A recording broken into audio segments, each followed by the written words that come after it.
Oke. Tema ini Ustaz, kau berhak bahagia. Saya ini mau bertanya Ustaz, apa sih kategorinya orang yang bahagia itu? Seperti apa orang yang bahagia itu Ustaz? Sebelumnya begini teman-teman ya, pada dasarnya kita semua itu tidak punya alasan untuk tidak bahagia. Tidak punya alasan untuk tidak bahagia. Jika kita melihat ukuran kebahagiaan itu adalah apa yang telah kita miliki hari ini. Dengan satu catatan, kita tidak mengukur kebahagiaan kita dengan kebahagiaan orang. Ya, berarti tidak mengukur kebahagiaan kita dengan kebahagiaan orang. Tidak banding-bandingin sama orang. Betul. Ya. Karena saya percaya kebahagiaan kita itu mulai berkurang atau luntur ketika kita mulai membandingkan apa yang kita punya dengan orang lain. Setuju atau enggak silakan dibuktikan. Contohnya begini. Ya. Saya ilustrasikan begini, seorang petani di pedalaman Sidrap mengurus tani dari pagi sampai siang. Siang hari dia mungkin cuma makan nasi dengan tempe dan tahu. Minum kopi pahit tanpa gula, ditemani istri, pulang sore, tidur cepat, bangun pagi. Pada dasarnya dia sudah menjalankan kehidupan itu bertahun-tahun dan dia happy. Ya. Kapan dia mulai tidak happy? Dia mulai tidak happy dan merasakan ternyata ada yang kurang dari hidupnya ketika dia melihat ada menu lain selain menu yang dia sudah makan. Ada kopi lain yang selain yang kopi yang selama ini dia seruput. Ya. Saat itulah kemudian kita merasakan kok kurang ya. Ternyata yang sudah saya alami selama ini kayaknya tidak cukup saya ini. Saya perlu menggapai yang lebih dari. Ya. Pada saat itulah percaya atau tidak kita mulai kurang mensyukuri sekaligus menikmati apa yang telah sudah kita jalani sejauh ini. Ya. Ya, betul. Dan itu dimulai dari apa? Teman-teman yang semoga dimuliakan. Dimulai dari ketika kita sering memanjangkan mata kita terhadap orang lain. Ya. Dan hari ini bukan parahnya, sialnya kita hidup di era modern ini, kita bahkan tidak perlu melihat orang di luar. Ya. Kita bisa saksikan itu sendirian di sudut kamar dengan HP kita. Masya Allah. Ya. Saya punya pengalaman beberapa waktu yang lalu, sedikit cerita. Ya, silakan. Tiba-tiba algoritma YouTube saya itu memunculkan seorang penjual jam tangan dari Dubai namanya Mr. Khalid. Ya. Mungkin ada yang tahu juga. Dia ini kolektor sekaligus seller jam-jam mewah. Rolex, Richard Mille, ya, Patek Philippe, ya, baru Jacob & Co yang nilai transaksinya itu $500,000 up. Ya. Ya. Saya sebenarnya bukan pengguna jam tangan. Ya, bukan pengguna jam tangan dan saya juga tidak terlalu butuh untuk jam tangan ya. Karena toh HP itu cukup mewakili waktu untuk diketahui kan. Tapi kemudian sekali lihat, dua kali lihat, tiga kali lihat muncul terbesit keinginan. Apalagi dia jelaskan ini investasi bukan hanya sekedar pemilikan. Ya. Akhirnya saya mulai menghayalkan, coba saya punya ya barang seperti ini, mungkin keren. Ya, 1 jam seharga 1 rumah di kota Parepare, mungkin 1 hektar itu di Parepare. Ya. Sehingga akhirnya apa? Akhirnya sedikit banyak itu mempengaruhi hati dan perasaan saya. Betul. 1, saya tidak butuh jam itu. Ya. Tapi kok tiba-tiba saya ingin. Oke. 2, sebenarnya saya pertama tidak butuh, awalnya tidak ingin jadi kepingin. Ya. Apa dasarnya itu terjadi? Karena tadi terlalu sering melihat. Ya, terlalu sering melihat. Mungkin itu mengalami teman-teman sekalian. Teman-teman sekalian mungkin tadi mungkin yang sering minum kopi pahit di rumah, ya, ini yang laki-laki mungkin akhirnya sering melihat kayaknya ngopi di warkop di luar keren. Ya. Akhirnya kopi di rumah yang sebenarnya sudah nikmat dan cukup, akhirnya kepingin ke distract untuk mencoba yang baru. Ya. Tanpa disadari, akhirnya lambat laun apa yang sudah dinikmati sebelumnya rasanya tidak sama lagi. Ya. Oke. Jadi ada perbandingan ya Ustaz? Ya. Jadi menurut saya itu dasarnya, dan itu yang hari ini banyak sekali kita alami. Kita menginginkan hal-hal yang pada dasarnya tidak benar-benar kita butuhkan. 1, tidak benar-benar kita inginkan. 2. Tapi kemudian kenapa kita ngebet sekali pengen? Contoh iPhone 17 Pro keluar. Mungkin di sini banyak yang pengen, betul? Ya. Apalagi mungkin user iPhone. Tapi kalau ditanya, butuh nggak? Oke. Kalau kayaknya nggak butuh. Kayak HP iPhone 15 Pro masih cukup. Toh juga memorinya belum penuh, sampai 1 terabyte. 2, ketika ketika itu tidak tercapai, problem enggak? Ya. Kalau tidak, lantas apa yang kemudian menghajatkan kita sampai galau, sampai risau untuk mendapatkan sesuatu yang sebenarnya tidak perlu amat, Ya, betul. tidak membuat kita sulit ketika kita tidak dapat. Tapi ternyata buat kita galau. Kenapa? Lagi-lagi gaya hidup Ustaz. Bisa cocok. Gaya hidup satu. Tapi tadi dimulai dari apa? Kita terlalu banyak melihat sesuatu. Kalau membanding-bandingkan yang Akhirnya membandingkan apa yang sudah kita miliki sampai lupa mensyukuri yang sudah yang Tuhan berikan ke kita. Oke. Tapi Ustaz, gimana kalau itu udah pengen banget iPhone tuh kan? Tapi sebenarnya masih ada yang 15. Oke. Tapi pengen sekali kayak itu nih kayaknya hati kecil nih kayak bisa dibuat konten nih, HP Oke. baru nih. Gimana? Iya, jadi kita tuh kayak mencari-cari alasan supaya membenarkan keinginan kita gitu. Gimana Ustaz nanggapinnya? Begini sebenarnya, kalau saya ukurannya value for money enggak? Gimana? Kalau value for money maksudnya biaya yang akan kita keluarkan sesuai fungsinya atau enggak? Ya. Sesuai fungsi atau sekedar menuruti gengsi? Ya. Sebenarnya itu enggak masalah kalau itu memang ada tujuan yang penting ya teman-teman ya. Dan itu mungkin memang ada nilai tambah dari situ, investasi misalnya. Betul. Untuk kerja misalnya, oke lah itu berarti value for money, sesuai dengan nilainya. Uang yang kita keluarkan sesuai dengan nilai. Tapi sayangnya banyak di antara kita memaksa itu sekedar tadi memperturutkan ego untuk memenuhi hasrat semasa Kita ya. Dimana ketika hasrat itu tidak terpenuhi, banyak yang kemudian gelisah, takut nggak up to date. Oke, ini gejala-gejala kan muncul ya, takut diulang ketinggalan, akhirnya kemudian malu, insecure, Ya, betul. bahkan mungkin di level yang agak memalukan, mungkin dalam tanda kutip, ya tadi akhirnya terganggu kesehariannya, hubungan sosialnya, dan ini masalah teman-teman. Ini masalah yang harusnya tidak lahir dan tidak muncul pada diri kita. Ya. Oke? Oke, baik. Kalona saya mau bertanya ini. Sebagai seorang perempuan, Saya segera. Hah? apa standar bahagia kita sebagai seorang perempuan? Kita sebagai seorang perempuan apa yang dikatakan bahagia? Jangan sampai pura-pura senyum ternyata hatinya rapuh, pura-pura bahagia untuk membahagiakan orang lain. Bagaimana ini perempuan ini? Iya, coba. gimana ya? Nah, Susah sih kalau mau mengukur kebahagiaan wanita, soalnya wanita ini Ustaz, apalagi saya nggak tahu ya kalau wanita. Saya aja, saya bicarain diri saya aja ya sebagai wanita. Ya. Banyak maunya, gitu. Jadi saya pun kalau ditanya bahagia nggak bahagia, pengen ini masih banyak yang dipengenin gitu Ustaz. Ya. berarti bahagia ini ukurannya isi kantong. Kantong juga. Nanti kita bahagia baru nanti ada isi uang isi kantong baru kita bahagia, betul. Iya dong. Soalnya kita nggak bisa jajan kalau nggak ada isi kantong ya kan? Bagaimana itu Ustaz? Itu gimana Ustaz? Begini, Iya. itu tidak keliru sepenuhnya. Oke.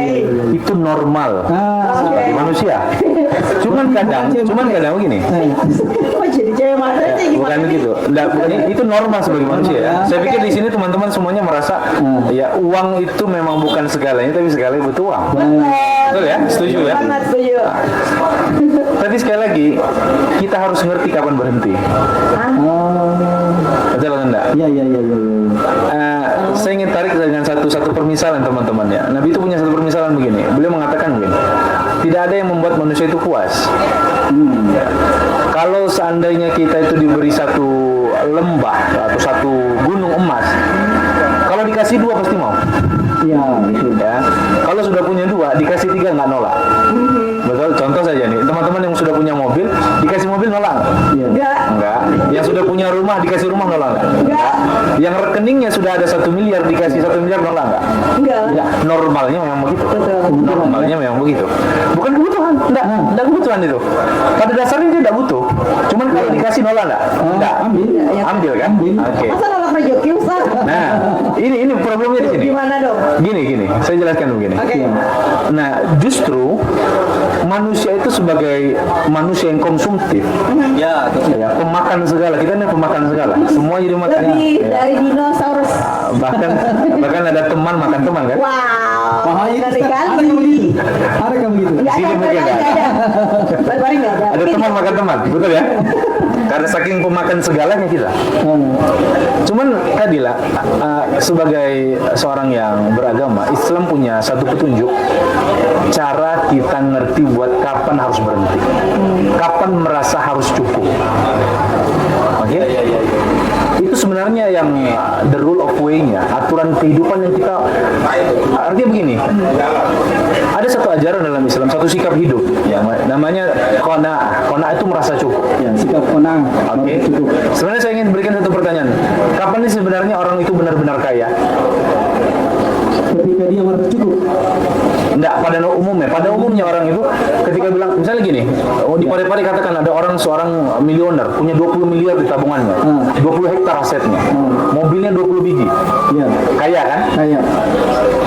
Kemudian apa batasnya kekayaan itu? Batas kekayaannya? Apa batasan seorang itu, ukuran kaya itu kapan sih sebenarnya orang itu bisa mencapai puncak benar-benar kaya? Kalau angka tidak ada, Ustaz. Kalau berbicara angka ya tidak ada, karena pasti kalau punya pasti mau tambah. Oke, siapa orang terkaya di dunia hari ini? Bill Gates. Bill Gates sudah bergeser kayaknya. Bergeser. Ya. Terakhir itu Elon Musk ya, Elon Musk bergeser sama pengusaha Perancis yang punya Louis Vuitton. Oh, Louis Vuitton. Apa Renault ya, siapa namanya itu? Renault.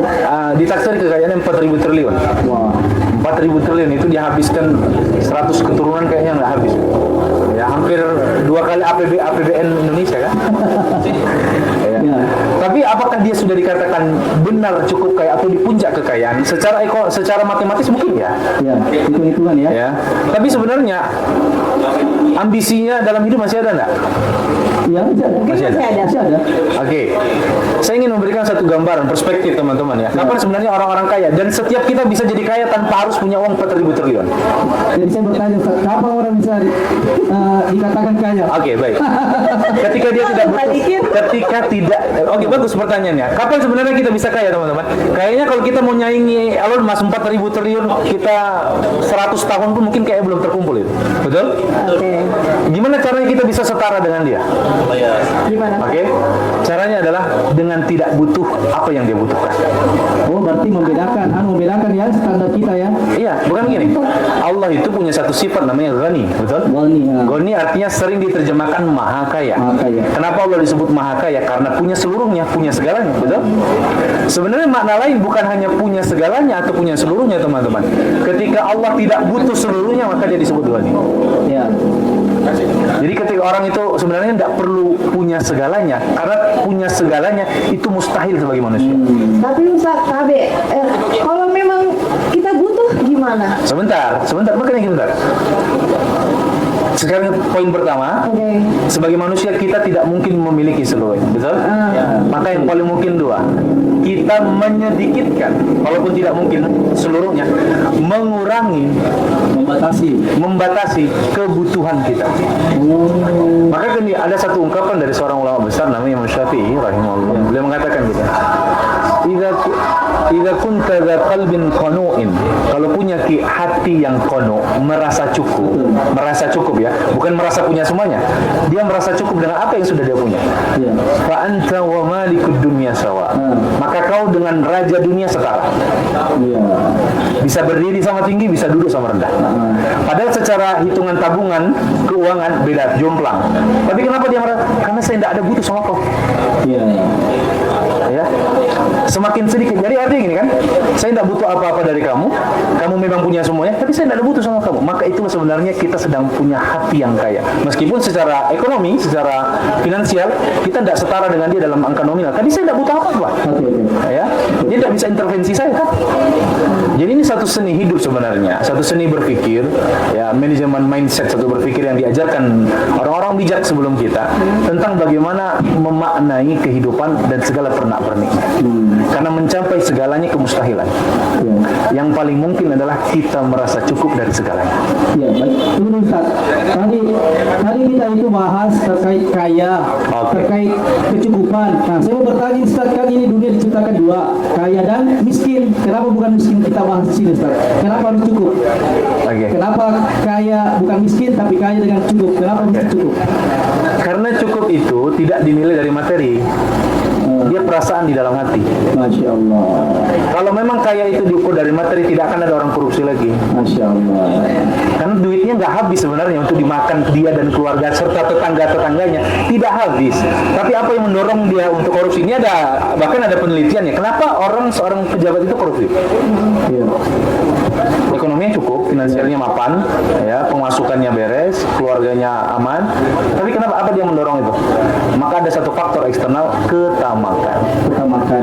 Kenapa tamak? Karena merasa tidak cukup. Merasa tidak cukup. Dan perasaan cukup itu tidak dalam ukuran nominal angka, tapi ada di dalam hati kita. Iya.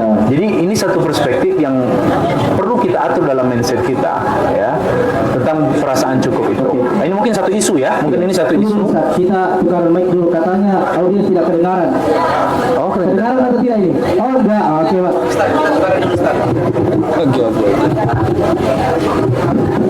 Oke. Satu dua, baik. Oke, Sat. Lebih keras ya? Ah, Dari 1, 2. oke. Kedengaran? Enggak. Sana ya? Oke. Ya, jelas kan dekat. Oh, tadi mau dekat Ustaz. Tadi kan agak jauh. Ini dekat. Masalahnya saya Kembali. berdenging dengan suara saya sendiri. Baik Ustaz. Oke, tes 1, 2. Oke. Oke Ustaz. Saya pernah baca Al-Quran Ustaz. Oke. Kemarin terkait itu kaya dan miskin. Ternyata di Al-Quran itu memang kita diciptakan di dunia ini berpasang-pasangan. Oke. Ya, siang, malam, kemudian ada laki-laki, perempuan.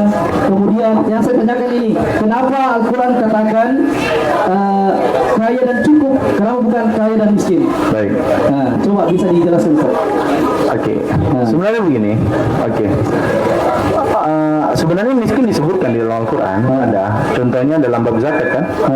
Karena Allah mengatakan salah satu penerima zakat kita yang distribusi harta dari orang kaya kepada orang miskin itu distribusinya kepada fakir miskin. Oke? Disebutkan kalau itu disebutkan. Nah, justru Al-Quran membicarakan soal bagaimana solusi berbicara soal pemerataan kekayaan. Jadi Islam sebenarnya punya konsep namanya konsep pemerataan agar yang kaya tidak semakin kaya, yang miskin tidak semakin miskin. Jadi ada subsidi silang lah. Anda boleh kaya sekaya apapun, tapi ingat di dalam hartamu ada hak saudaramu yang fakir miskin. Ya, jadi mau kaya Anda mau kaya sekaya apapun, triliunan, miliaran, silakan, go ahead. Tapi ingat ada 2,5% dari hartamu hak saudara. Haknya. Oh Ya, dan itu hak. Kalau tidak dikeluarkan maka berdosa. Berdosa ya. Ya, karena itu bukan punya dia, punya orang fakir miskin. Justru lewat konsep inilah pemerataan kekayaan itu bisa terwujud. Jadi orang kaya tetap bodoh amat enggak, dia harus perhatikan saudara-saudaranya yang miskin. Mungkin ini isunya jadi kemana agak terlalu jauh ke isu ekonomi. Kemudian kita kembali ke tema terkait seni menyembuhkan diri Ustaz. Oke. Kak Nona, bagaimana standar kita sebagai perempuan mungkin yang punya banyak masalah, mungkin di Atau masalah kak saja, enggak semua masalah. ada semua masalah gitu ya? Oh gini. Masalah orang, masalah lu sendiri aja deh gue bahas. Ya, sebagai seorang perempuan, bagaimana cara tak bahagia? Kelihatan selalu ceria. Gitu. Emang Oke. katanya gitu? Sharing dulu kakak, sharing dulu kakak. Gak sih, malah yang bahagia yang paling banyak masalah sebenarnya gak sih? Makanya aku datang ke sini tuh buat nanya-nanya sama Ustaz. Oke. Gitu. Gimana Ustaz dong kasih tips bahagia dong, jangan gitu, buat anak-anak muda yang lagi dilanda masalah dan susah sembuh. Masalah apa ini? Masalah cinta Atau sih apa? kayaknya ya. Ekonomi. Masalah uang dan cinta sih Ustaz. Atau begini, kalau kita mau menyembuhkan diri, apa yang harus kita lakukan? Di mana kita bergaul, sama siapa kita bergaul, apa yang harus kita lakukan Ustaz? Oke. Gini teman-teman ya, bahagia itu saya kurang setuju mencari kebahagiaan. Karena pada dasarnya kita bisa menciptakan kebahagiaan versi kita sendiri. Masya Allah. Orang bilang mau kemana Ki? Mau ke gunung. Apa kita cari bahagia? Iya Ustaz, kemarin saya habis Mau ke kemana? Ke pantaiku. Apa gini bahagia. Dengan kesendirian mungkin. Itu kan? Iya. Ya. Banyak orang merasa Kemarin saya ke Pantai Eko sih. Kemarin saya habis naik gunung nih. Iya. gunung apa itu? Kata orang kan cari bahagia di gunung. Terus saya ini deh naik sampai sana. Captionnya gini, yang berantakan hati yang disiksa kaki. Benar Yang banget. apa? Yang berontakan hati. Betul. Yang disiksa kaki. Culture sekali. Betul. Iya. Nyampe sana bukan bahagia, capek Ustaz. Tapi kan bahagia tuh. Bahagia lah pemandangan. Oh, Itu doang sih. Oke, apa namanya Ustaz? Terkait masalah-masalah nih. Nah, mohon maaf. Sebelum ke situ sebentar, lagi saya potong dulu. Tadi kan saya bilang ini kan, kebahagiaan itu banyak orang merasa perlu dicari. Ya, mencari kebahagiaan. Sebenarnya tidak perlu dicari, kita bisa ciptakan dengan versi kita sendiri. Bagaimana caranya? Apa yang dilakukan kira-kira Ustaz supaya kita Begini, bisa bahagia? kita sebagai manusia dengan segala karunia yang Tuhan kasih sama kita, yang Allah kasih sama kita ya, kita punya alasan yang lengkap sebenarnya untuk bahagia. Nabi itu mengajarkan begini, Allah itu senang dengan seorang hamba kalau pagi dia dapat makanan, dia memuji Allah, dia dapat minuman, dia memuji Allah, tidurnya cukup, makannya cukup, sudah. Bukankah itu semua yang sebenarnya pada dasarnya kita butuhkan? Ya, sehingga kenapa kita harus buat barrier, alasan-alasan tertentu, alat ukur tertentu untuk bahagia dengan yang ribet-ribet gitu. Saya di rumah bikin kopi pagi, anak saya sehat, ya, istri saya tersenyum, udah saya bahagia, happy. Sebenarnya rekening juga nggak tebel-tebel banget, tapi saya bahagia. Karena itu versi bahagia yang ingin saya ciptakan buat diri saya. Saya tidak mempersyaratkan, aduh, saya masih ngontrak ini, belum punya rumah. Saya nggak bahagia lah. Saya belum punya mobil Mercy nih, saya nggak bahagia lah. Artinya yang sebenarnya yang membuat diri bahagia, limit bahagia itu sebenarnya kita sendiri kan. Makanya kita bisa sederhanakan limitnya untuk mencapai versi bahagia kita sendiri. Baik ya. Buat saya tips bahagia simple seperti itu aja. Ya, sesimpel itu. Ya. Apa namanya Ustaz? Itu kan bahagia kita sendiri yang ciptakan. Oke. Saya pernah temukan teman. Saya tanya, kenapa Ki? Sedih. Bermaksiat. Bilang, ini bisa gak bahagia? Bagaimana itu Ustaz? Nanti dia bermaksiat itu termasuk sebagai suatu kebahagiaan untuk dirinya sendiri. Baik. Nah, bagaimana itu solusinya Ustaz? Sebenarnya begini, manusia itu jiwa kita pada dasarnya kan fitrah. Kita menyenangi hal-hal yang baik, hal-hal yang baik. Aslinya kita itu. Aslinya manusia, prototipenya memang begitu. Blueprintnya dari orok ya begitu. Ya. Cuman tadi faktor lingkungan, faktor referensi, kita akhirnya terjerumus dengan versi bahagia yang semu. Saya bisa jamin dan pastikan ketika mereka mengatakan saya bahagia dengan melakukan ini, ketahuilah dia tidak benar-benar bahagia. Pelampiasan ya? Pelampiasan itu. Artinya dia tidak menemukan kebahagiaan, dia hanya mencari pelampiasan dan pelarian semata. Dan itu sifatnya temporer sekali. Ya, sifatnya temporer sekali. Dan itu contohnya sebenarnya banyak. Bahkan mungkin orang di dekat kita. Ya, kita bisa rasakan itu. Akhirnya mungkin dalam Al-Quran itu disebutkan begini. Laha ma kasabat wa 'alaiha maktasabat. Ayat ini ya, penggalan. Laha ma kasabat wa 'alaiha maktasabat. Laha ma kasabat wa 'alaiha maktasabat. Laha ma kasabat. Laha hanya kemana? Ke jiwa. Ketika jiwa kita atau tubuh kita ini melakukan satu kebaikan dalam perspektif yaitu nilai-nilai yang kita sepakati baik, menolong orang, tersenyum, berbuat baik dan lain-lain. Jiwa kita itu akan dengan senang dan lapang menerimanya ketika melakukan itu. Kenapa? Karena memang pada dasarnya jiwa kita mampu menampung beban kebaikan yang kita lakukan. Tapi kalau dalam Al-Quran disebutkan ketika dia melakukan dosa, laha makasabat wa 'alaiha maktasabat. Ganti kalimatnya, bukan laha tapi 'alaiha. Kapan 'alaiha? Ketika kita membawa tubuh kita atau jiwa kita dikotori dengan perbuatan yang tidak baik, tidak benar. Pada dasarnya kita telah memberikan beban yang lebih daripada kesanggupannya. Makanya katanya bukan kasabat tapi iktasabat. Kenapa iktasabat? Karena pada dasarnya jiwa kita tidak diciptakan untuk menanggung beban dosa kesalahan. Ya, maka disebut iktasabat. Makanya kenapa orang kalau berbuat jahat, berbuat buruk, itu pada dasarnya dikatakan dia telah menzolimi dirinya sendiri. Kenapa dia disebut menzolimi dirinya sendiri? Karena dia telah memberikan beban pada jiwanya pada hal yang tidak mampu dia pikul. Nah, jadi kalau kita misalnya berbuat dosa, berbuat salah, ya, bermaksiat dan seterusnya, pada dasarnya kita kasih beban ke diri yang tidak sanggup dia pikul. Makanya itu disebut kata zalim sama diri sendiri. Oke, telah berbuat zalim sama diri sendiri. Kenapa? Memberikan beban yang tidak sanggup dia pikul. Ya. Jadi kalau di sini kira-kira mungkin nggak orang akan happy. Ya. Tapi Kak, Pak Ustaz, kadang kita nggak sadar ngelakuin kesalahan gitu. Ya kan yang kita pikir ngelakuin itu bakal bahagia, tapi ternyata malah membebani diri gitu ya kata Ustaz ya. Gimana untuk putar balik lagi? Oke, bagus pertanyaannya. Takdir menjadi manusia itu berbuat salah, teman-teman. Ya, betul. Oke, kita sepakat ya. Ini di sini semua ini berapa orang di sini tidak ada yang tidak punya dosa, setuju? Ya, yang bicara ada dosanya? Ada dosanya? Ada. Yang mendengarkan? Ada dosanya? Ada. Semua berdosa. Ya. Karena takdir menjadi manusia memang berbuat salah, berbuat dosa. Tapi kata Nabi nih, yang paling baik itu yang mau putar balik cepat. Masya Allah. Ya, itu yang disebut sebagai taubat. Taubat itu artinya apa? Turn back, putar balik. Kenapa disebut taubat itu kembali? Artinya kan namanya kembali. Kenapa kembali? Karena pada dasarnya kita itu kan disuruh jalan yang lurus aja, siratal mustaqim, jalan lurus. Ketika kita menyimpang dari jalan yang lurus, artinya kita berbuat tidak on the track. Betul. Ya. Nah, masalah gini. Ini misalnya kita akan berjalan 50 km ini. Ya.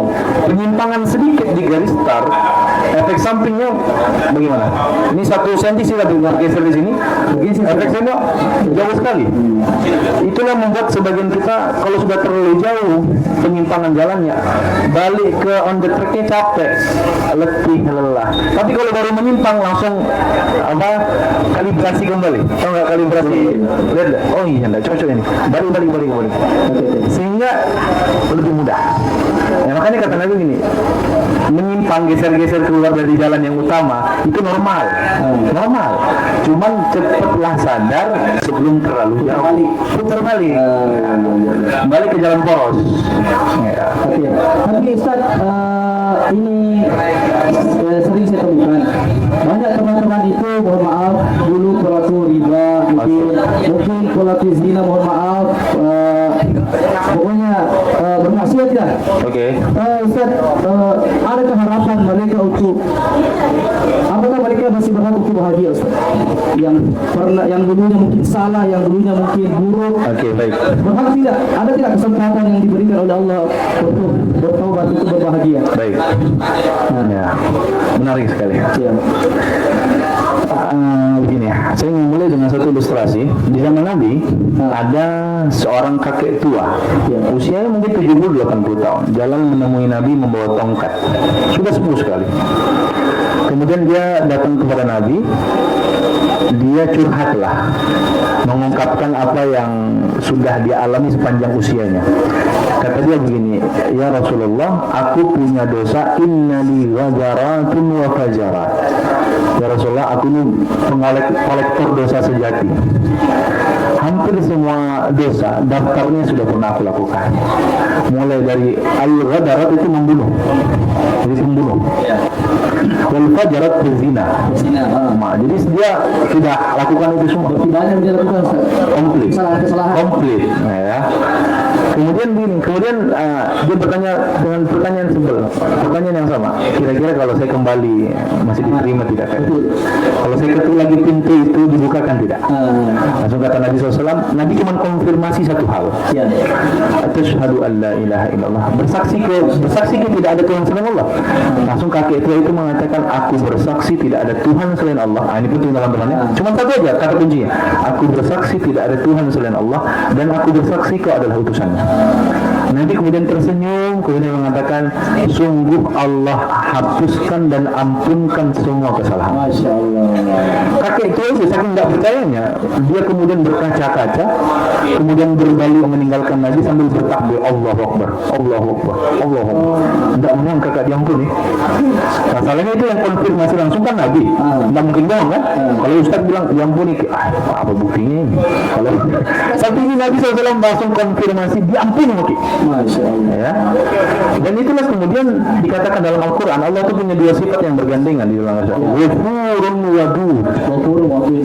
Ghafur artinya maha pengampun. Untuk ilustrasi begini teman-teman, Ghafir mengampuni satu kali, misalnya buat salah satu kali, oke kali ini SP1 Ki, Ya, dikasih kesempatan. kesempatan, Masya Allah. bikin salah lagi, SP2, Masya Allah. bikin salah lagi, SP3, ya, bikin salah lagi, kira-kira perusahaan masih terima enggak? Sudah 3 kali? Tidak. Enggak, buang, Masya Allah. hire yang baru, betul? Tapi Allah enggak, Allah mensifati dia Ghafur, berkali-kali, berapapun itu. Ya, bayangkan ini Allah mensifati dirinya sebagai Tuhan yang maha lembut, penyayang dan pengampun. Tidak peduli kita berapa kali pun mendurhakainya, pintunya selalu terbuka. Allah tidak pernah lari dari hamba. Cuman kadang kita yang terus menjauh. Dan kemudian akan bertanya kan, seperti ini misalnya, ini kita punya teman, ada yang khianati. Ya. Oke, saya maafkan, kita bisa tidak lupa. Betul. Betul? Persis? Misalnya dikhianati, contoh sama pasangan saja, diselingkuh sekali. Oke, saya maafkan kali ini, tapi lupa mustahil. Ya, sakitnya mungkin masih terasa kalau diulang lagi. Maka Allah mengatakan, Allah itu punya sifat Ghafur, dimaafkan, diampuni, wadud. Wadud apa? Dicintai. Inilah hebatnya Allah SWT.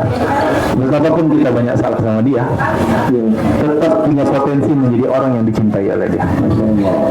Potensi untuk dicintai itu tidak pernah hilang, dan kesempatannya selalu terbuka dengan satu syarat, sebelum kita mati. Ya, karena kalau kita sudah mati ya artinya kan baterai habis kan. Nah, jadi selama kita belum mati, kesempatan itu selalu ada teman-teman. Maka tidak ada dosa yang lebih besar hari ini melainkan kita putus asa dari ampunan. Maka jangan pernah kita berasa, kotor kak ini, jangan deh, tidak mau kayak sedikit deh. Kayak saya sudah terlalu jauh, jangan. Justru itulah cara setan membuat kita semakin jauh, semakin berlari, semakin jauh. Akhirnya kita berarti karena jauh dari jalur yang depan, proses baliknya lama. Karena apa? Keluar dari Google Map-nya terlalu jauh. Google Map sudah bilang belok kiri, kanan terus, belok kiri, kanan terus, belok kiri, cocok ji, belok kiri, kanan terus. Akhirnya setelah 10 kilo, keliru nih. Akhirnya apa? Butuh waktu untuk turn back. Oke. Bisa nggak? Bisa, tapi lama. Lama baliknya. Karena kan dengan menyadari cepat, itu membuat kita proses turn back-nya cepat. Berarti masih ada potensi untuk bahagia ya, Ustaz? Kenapa masih bahagia? Ya, sebenarnya apa sih alasan kita tidak bahagia? Makanya Allah tuh mengatakan gini teman-teman ya. Kul bi fadlillah ya wa bi rahmatihi, dengan segala karunia yang Allah telah berikan kepada kita, wa bi fadlihi, dan semua kebaikannya, fa bidzalika falyafrahu, bahagia mungkin. Artinya kita sebenarnya tidak punya alasan yang tepat untuk tidak bahagia. Memang sedih itu manusiawi, tapi kadang terlalu larut dalam kesedihan, itu jadi tidak tepat. Seakan-akan kita ini sudah nggak punya harapan lagi, dan itu keliru. Berarti jangan pernah putus asa dari ampunan Allah. Betul. Jangan pernah putus asa dari rahmat Allah. Betul. Itu. Jangan pernah putus asa. Masya Allah. Jangan pernah putus asa. Kemudian lanjut Ustaz, ada pernah saya dengar juga teman-teman katakan bahwa bagaimana itu kita caranya bahagia kalau penghasilan kita yang halal itu kita jadikan penghasilan yang haram nantinya, mohon maaf, seperti mungkin uang hasil kerja kita pakai main judi mungkin, itu kita halal dijadikan haram, Ustaz. Bagaimana itu? Hukum dasarnya bagaimana? Apakah hasilnya nanti itu juga halal atau tidak? Mereka katakan saya bahagia kalau saya ini begini. Bagaimana itu? Itu tadi kita sudah bahas ya. Itu sebenarnya kalaupun dia happy sebentar aja. Ya, kalau dia happy sebentar aja. Karena cara yang salah itu tidak akan pernah mengantarkan kita pada tujuan yang benar. Oke, ibarat kita mau ke Makassar, kita lewat Pinrang, mungkin nyampe kalau putar ke jauh, ya justru akan melelahkan kita karena kita ambil jalan yang salah. Iya, betul. Oke, jadi mencari jalan yang keliru untuk bahagia sebenarnya ya itu satu tujuan beda jalan itu. Oke, nggak akan sampai. Makanya perlu kita cari jalan yang benar. Itulah gunanya kita belajar. Berarti ini tetap pelampiasan ya, pelampiasan. Yang seolah-olah mengatakan ini bahagia, padahal Betul. pelampiasan saja. Semua. Oke, Ustaz, kemudian ada lagi banyak sekali pertanyaan Ustaz. Oke, sebelum penutup saya dulu ya, satu kali lagi. Ini terkait kebahagiaan Ustaz. Sama siapa kita sandarkan pengharapan kita Ustaz? Kalau kita mau bahagia, apakah sama manusia yang kaya raya mungkin, atau sama teman yang baik mungkin, atau justru teman toksik yang bisa datangkan kebahagiaan, bagaimana Ustaz? Sama siapa kita sandarkan pengharapan kita Ustaz? Oke, berharap manusia itu boleh nggak? Normal, boleh. Kita makhluk sosial kan, butuh orang lain. Cuman kita harus cepat-cepat sadar orang-orang kita dan orang-orang yang kita harapkan bersandar sama dia, mereka semua orang-orang terbatas kan. Kemampuannya terbatas, uangnya terbatas, pendengarannya terbatas, kemampuannya terbatas. Betul? Kita mungkin di awal bersandar sama mereka, oke, minta tolong sama mereka, oke. Akan tiba masanya mereka tidak bisa berikan pertolongan, tidak akan bisa berikan bantuan. Nah, manusia sebagai makhluk yang lemah selalu butuh sandaran. Maka sandaran yang paling kuat yang bisa menguatkan hati kita adalah yang menciptakan kita. Ya, Masya Allah. Dia yang menciptakan kita, ya. Karena dialah yang, makanya kita diajarkan tawakal kan. Ya. Tawakal itu apa? Kita memasrahkan diri kepada Allah. Menyerahkan diri. Urusan yang sudah kita usahakan, kita ikhtiarkan, Allah terserah kita. Begitu enggak? Masya Allah. Makanya puncak kepasrahan dan berserah itu dalam Al-Quran disebutkan sebagai tafwidul amri. Kalimat inni ufawwidu amri ilallah. Aku menyerahkan urusanku sama kita ya. Saya sudah, ini nih jalanku, ini nih ikhtiarku, ini nih yang bisa aku usahakan. Aku sudah coba A, B, C, hasilnya terserah. Itulah yang justru kadang membuat kita, sebenarnya secara psikologi itulah sebenarnya sebagai afirmasi positif. Ya. Ya, kita kan kadang all is well. Kalau sering dia ya all is well. Pokoknya harus terus gitu. Iya. Tapi Ustaz, kalau saya kan pasti ada target-target tuh kalau bisnis. Terus sudah saya usahakan, saya upayakan. Tapi tidak sampai selalu. Itu yang suka bikin galau Ustaz. Itu yang bikin kan tidak bahagia. Jadi kalau udah malam lagi nih, jadi ya Allah masa belum sih? Sadar kamu ya terlalu tinggi. Ya itu deh gimana Ustaz? Ya. Punya rencana itu kan memang harus ya. Kita punya target, punya rencana. Tapi sekali lagi tadi ya, kita kembali di topik awal, setiap kita harus ngerti kapan harus berhenti. Kita harus tahu batas kita di mana. Makanya kata Allah di dalam Al-Quran, fa idza azamta fatawakkal 'ala Allah. Tugas hamba itu ikhtiar. Betul ya? Tugas ngasih itu tugas Allah. Betul? Kita bedakan dulu job desk-nya nih. Tugasnya hamba usaha. Oke? Yang ngasih siapa? Allah.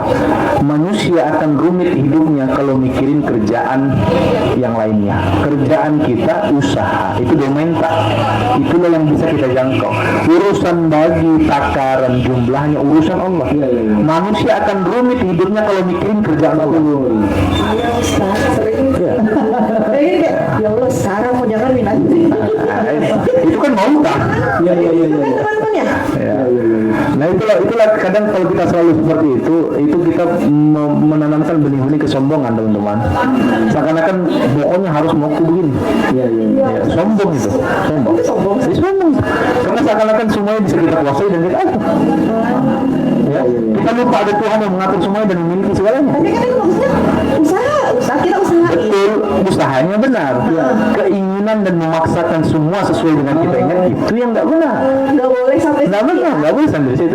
Itulah ngerem di situ. Stop di sini ngerem. Oh, itu tugasnya Allah itu. Itu kesalahan kan bagi rezeki kan? Betul kan?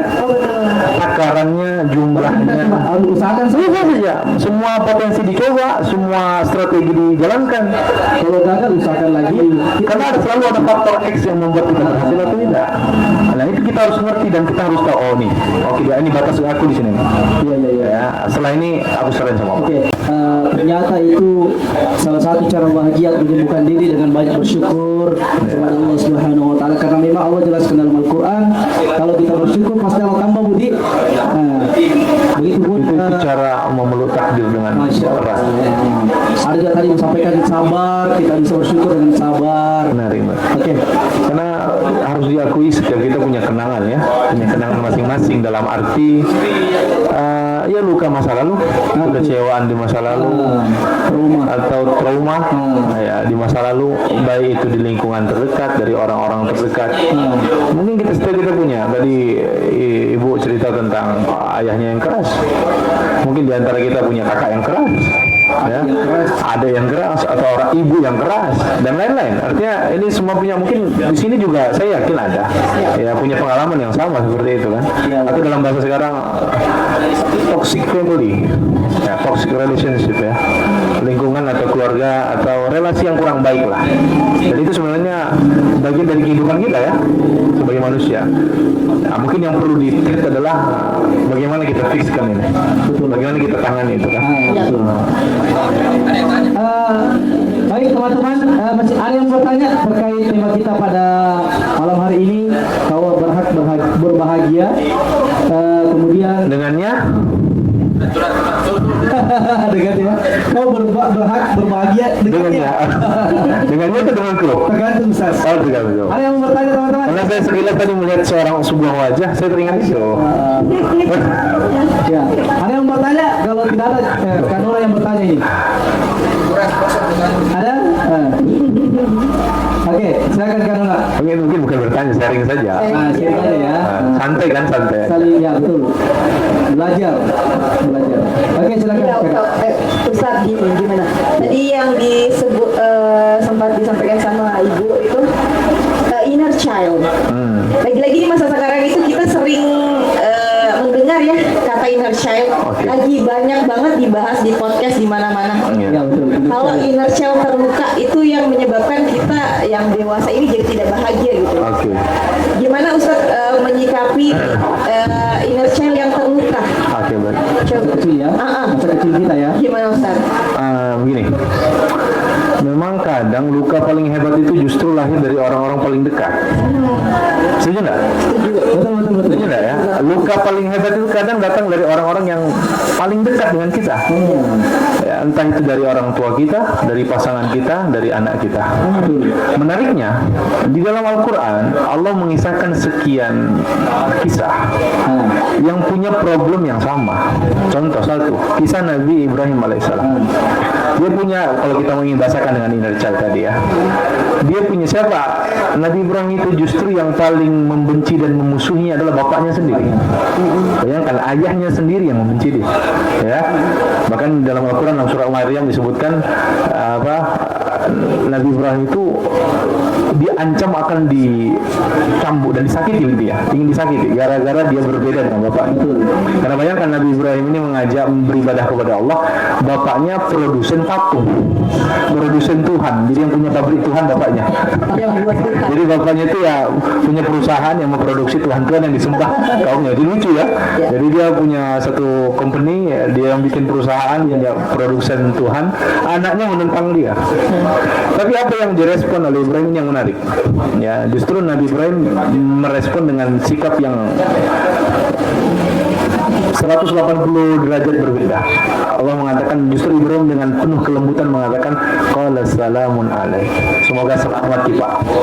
Ya, sa'astaghfiru laka rabbi innahu kana bi hafiya. Saya akan tetap mintakan ampunan sama Allah. Ya, justru Nabi Ibrahim tidak membalas sikap keras itu dengan sikap kasar yang sama. Tidak menjauh, tetap mendekat dan berbakti, bahkan menjanjikan tetap didoakan, dimohonkan ampunan. Ini mungkin, jadi ternyata sikap keras seorang ayah tidak otomatis membuat Ibrahim menjadi benci bapaknya. Berarti kan?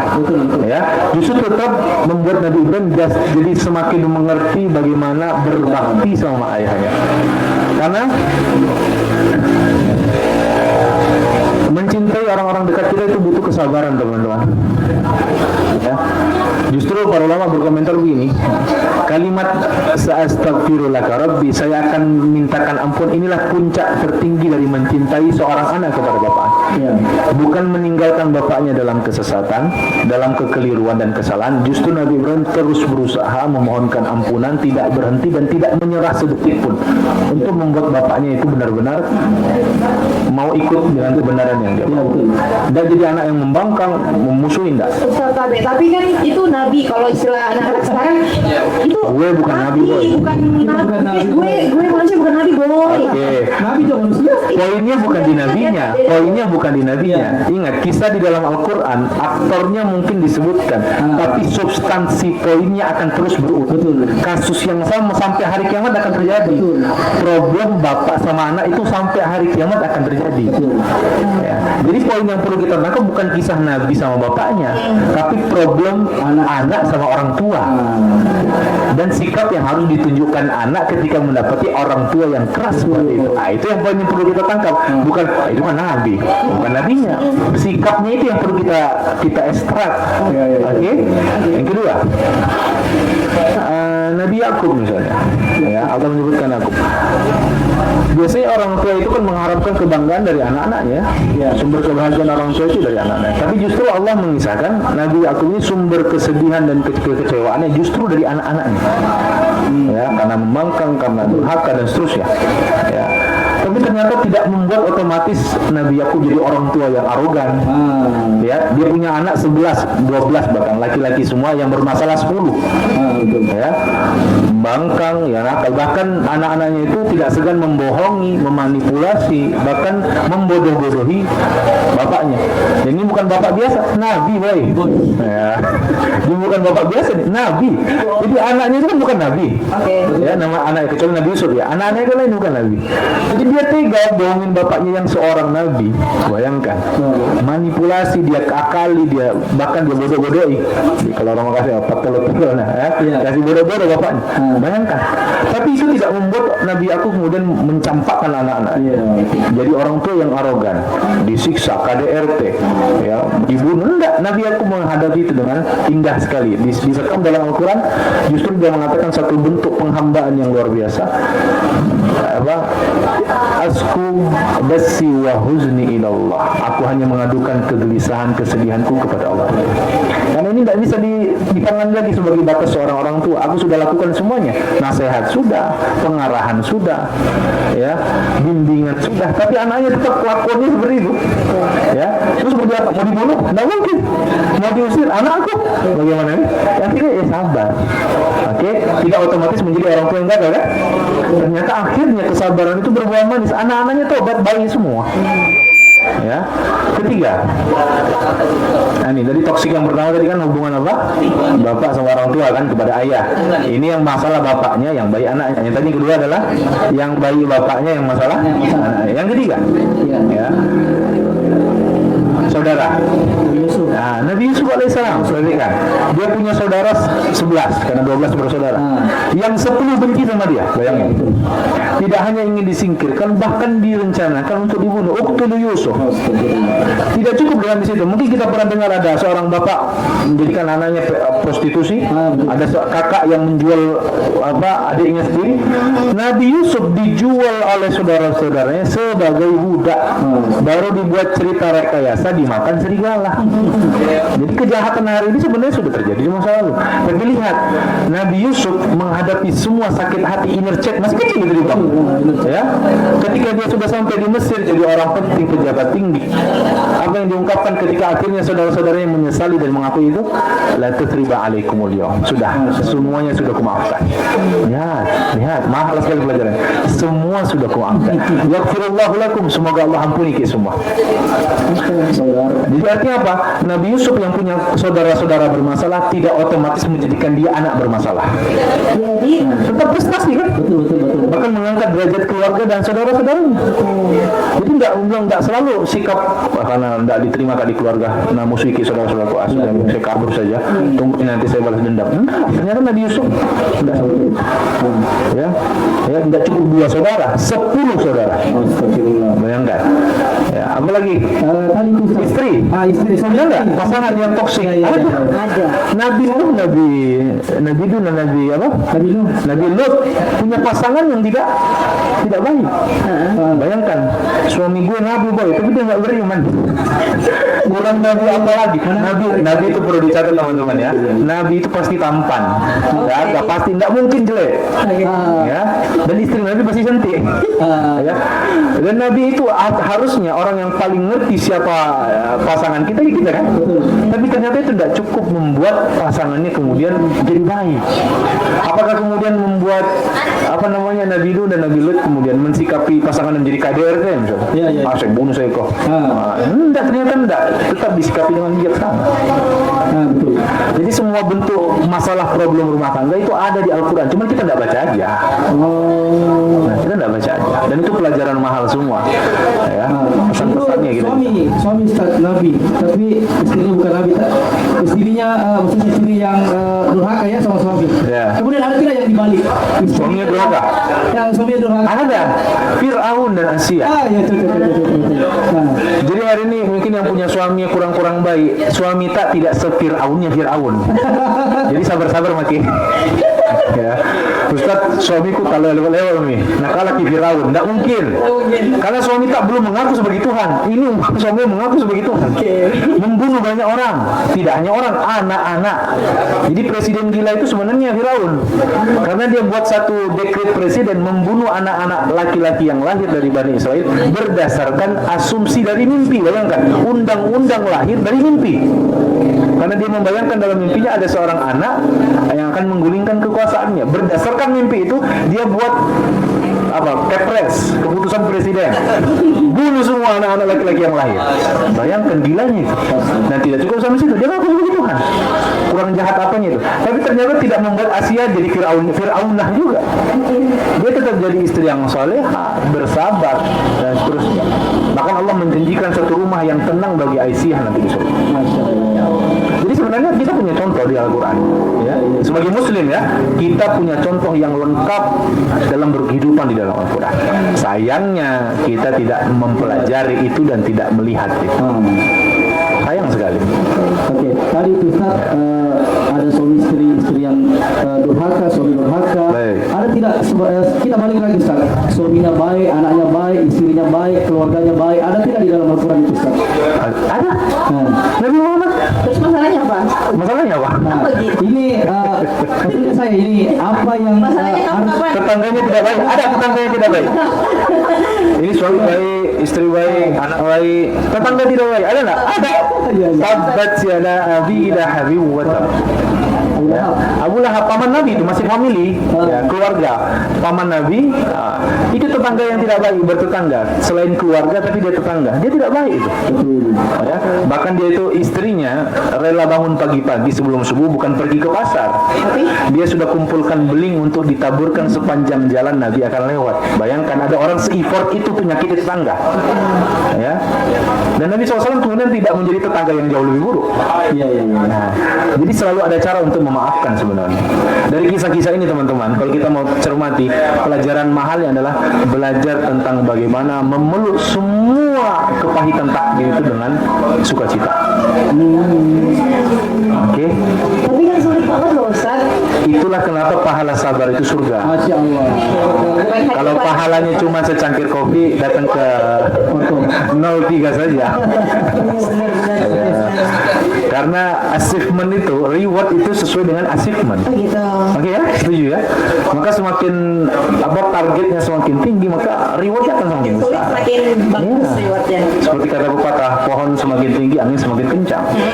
Kalau tidak mau kena angin kencang, jadi pohon cabai mungkin. Ya, pohon toge cabai tidak kena angin. Ya. Oke, teman-teman, ada yang mau bertanya lagi? Kita sharing-sharing ya. Mungkin di belakang silakan. Yang di belakang. Santai saja ini forumnya. Kakak di belakang ada yang mau bertanya? Kakak Barot, Masalah asmara ya boleh diceritakan. Berbahagia dengan berusaha. oh jodoh. Nah, itu seru tuh. Nah, kalau jodoh saya tidak bisa ngomong Ustaz. Ayo Ustaz kita ngomongin jodoh. Let's go. Ini mundur ya. Apa tadi mau tanya tak? Jodoh yang soleh-soleha. Jangan kata nanti sudah menikah baru kelihatan semua. Ustaz, jadi tipsnya cari suami yang soleh atau istri yang soleha. Baik. Tetapi setelah menikah banyak kekurangan, itu sudah menjadi langsung Baik. waktu belum menikah cinta bucin. Baik. Setelah menikah tahu kekurangan sudah Mungkin ekspektasi tak sama pasangan tak terlalu tinggi. Ya, ekspektasi tak terlalu tinggi. Maka iya. berharap pada insan adalah patah hati yang paling direncanakan. Berharap sama insan Adalah patah hati yang paling direncanakan. patah hati yang paling Secara dulu satu. Karena begini teman-teman ya, ada satu ungkapan dalam bahasa Arab, man talaba akan bila aibin bakiya bila akin. Barang siapa yang mencari teman hidup, teman nongkrong, sahabat yang tanpa celah dan kurang, dia akan tetap sendirian. Tidak akan ketemu, tidak mungkin. Iya. Ya, tidak mungkin. Kalau kita tidak menikahi bidadari, yang perempuan tidak menikahi malaikat. Masya Allah. Maka menikah itu bukan saling mencari yang paling sempurna, tapi saling menyempurnakan. Asik. Bukan Nabi nih boy. Jangan dicari hadisnya, nggak ada hadisnya. Bukan hadis tapi sahih. Bukan hadis ya, tapi sorry. Bukan hadis tapi sorry. Bukan hadis tapi sahih. Nah, kalau terlanjur menikah jadi istilah terjebak dalam pernikahan. Nah, gimana Ustaz? Sebenarnya kita bisa ulas lagi kemarin, apakah Asia terjebak dalam pernikahan Firaun? Dengan Firaun? Apakah Nabi Lut dan Nabi Nuh terjebak dengan pernikahan istrinya? Kalau dibilang takdir itu adalah jebakan, ya, bisa jadi iya. Ya. Makanya kalau itu disebut sebagai jebakan adalah ya kita menjalaninya dengan apa? Kita mensikapinya dengan Iya, betul. itu sebenarnya yang paling penting kan? Ya. Karena selalu ada alasan untuk bertahan dan selalu ada cara untuk berpisah. Masya Allah. Ya, kalau kita mau bertahan setelah mengetahui sekian banyak kekurangannya, akan selalu kita temukan alasannya. Kalau mau kita bertahan dengan segala konsekuensi sakit hati yang harus kita tahan, Kalau nggak bisa tahan sakit hati? maka ada exit tol yang disediakan. Apa itu? Ya perpisahan. Lantas apa gunanya bertahan tapi tidak mendulang pahala dalam pernikahan? Kan memang gini teman-teman ya, nikah itu kan ibadah, setuju? Setuju. Namanya ibadah, kita mau dapat apa? Pahala. Betul ya? Ini mati kenapa ini? Ya lanjut. Tes 1 2. Oh. Namanya menikah kan kita mau pahala ya. Kita mau memandang istri kita dapat pahala, istri mau memandang suami dapat pahala, ya. Tapi ketika dua orang anak manusia hidup berdampingan tapi tidak menghasilkan itu, dalam arti suami tidak bisa menjalankan kewajibannya, istri tidak bisa menunaikan haknya. Lantas Islam punya solusi enggak? Punya solusi. Apa artinya? Solusinya ya pintu darurat tadi, yaitu bercerai, berpisah. Dan bercerai tidak selalu dianggap sebagai kegagalan, enggak. Nah, itu kan Ustaz yang banyak kita pahami lah masyarakat ini bahwa lebih baik bertahan walaupun disakitin daripada berpisah. Tuh, gimana Ustaz? Saya kurang setuju itu. Oh, gitu. Karena begini teman-teman ya, kan ibadah nikah itu jalan kita menuju surga. Oke. Itu harus perspektif itu. POV-nya harus begitu. Nah, lantas ketika itu tidak dicapai, lantas apa gunanya dipertahankan? Saya tidak menganjurkan untuk segera berpisah, tidak. Karena setan akan tepuk tangan kan? Yes. Ya. Makanya tadi jangan mudah berpisah. Tapi kalau mentok tidak mungkin bertahan, ada ndak exit tolnya? Ada exit tolnya. Dan di zaman Nabi pun sahabat yang sekelas Zubair bin Awam yang dijamin masuk surga pun dia bercerai. Dan cerai itu bukan aib ketika memang pernikahan itu mustahil untuk dipertahankan. Ya. Karena buat apa kita mempertahankan pada orang yang salah kan? Dan salah dalam arti apa? Ya memang tidak ketemu. Ya setelah dicoba sekian waktu, ya mungkin itu memang ujiannya dan itu tidak masalah. Tidak masalah dalam arti apa? Semua cara ikhtiar sudah kita optimalkan, tidak ketemu, ada exit tolnya enggak? Ada exit tolnya. Tapi itu exit tol seperti apa? Pintu di pesawat. Pintu darurat di pesawat. Jangan dibuka kalau tidak darurat. Paham?